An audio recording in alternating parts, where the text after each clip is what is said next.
Hey, with us now, we've got the multi-talented actor, director, author, and musician, David Duchovny. David, thank you for being with us. And also, I got to say, not only author, best-selling author. How crazy is that, huh? It's a surreal, it's like I come from my father was a writer, so it's like a fantasy that I can say bestseller. I'm having it framed, a little piece of paper. Yeah. And thank goodness I was like number 16, but they have that little asterisk where they say sales were indistinguishable from 15. So otherwise I wouldn't have made the list. That's huge. Yeah. No, that's fantastic. I want to talk about creativity. I want to talk about genius. And you always wonder where it comes from. Paul McCartney had a dream when he wrote Yesterday. It came out as scrambled eggs. Other people get creativity from all these strange sources. Right. What about you as an actor, as an author, now as a musician? Where's it come from you? I've been thinking about this some as I've been writing, because I see my kids and they've got the phone and all the information they need is on the phone. And for me, creativity is where you throw a bunch of stuff that you've learned and it sits in your brain rather than sitting in the phone. Right. And as it marinates in your brain, it comes up with new connections, and this new kind of amalgamation of things is born. Right. So I worry actually about the future of that kind of creativity, because this phone is now the brain, and you don't actually have to hold on to anything, because here in I'm calling this book a phone, it's not. Right.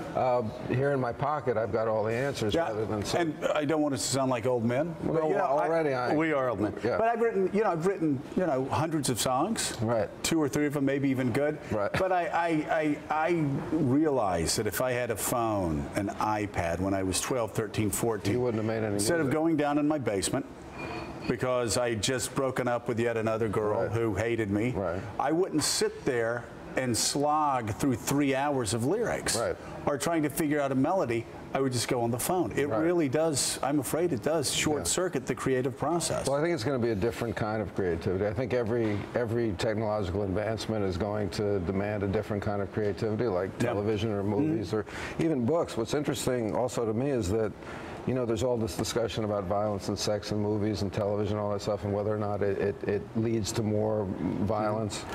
In the 19th century, when the novel became the popular form of entertainment, the novel was the movies of its day, because people said, oh my God, they're writing about regular people doing regular things. This is horrible.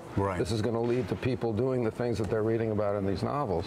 So now we've got this thing that we call a novel that is considered high culture, when in fact it started the way television and movies. So I imagine that phones, they'll figure out a way that it'll be a new type of creativity. So do you think you were born with a creative impulse? Is it something that you learned? I think we all are. Do you remember a moment, though, where you said, this is what I want to do? I don't want to be a banker. I don't want to be an accountant. I don't want to be a lawyer. I want to create. As I was growing up, I just wanted to play sports, and I figure that's creative in another way, like physically creative. You don't know the end point; it's all improvisation. So I think I came from just liking not knowing what was going to happen, and I think that creativity is something like that. You just don't know. You're making it up. I like to make things up. Of all the things you've done, what are you the most proud of as an artist? Where you sit back and you look back and go, okay, wait a second. I don't know where that came from. Could have been a flash of genius. That's a lot better than I even thought it was at the time. Is there a moment? Is there a show? Is there a performance? There's a few things. I mean, Holy Cow would be one of those. Just I don't know where it came from. Just kind of came out, and it's almost like you don't want to take responsibility for it. It's like, well, I don't know. I don't know. You don't know where that came from. No, I don't know how that happened, or happened so quickly. The music, because I never was a musician.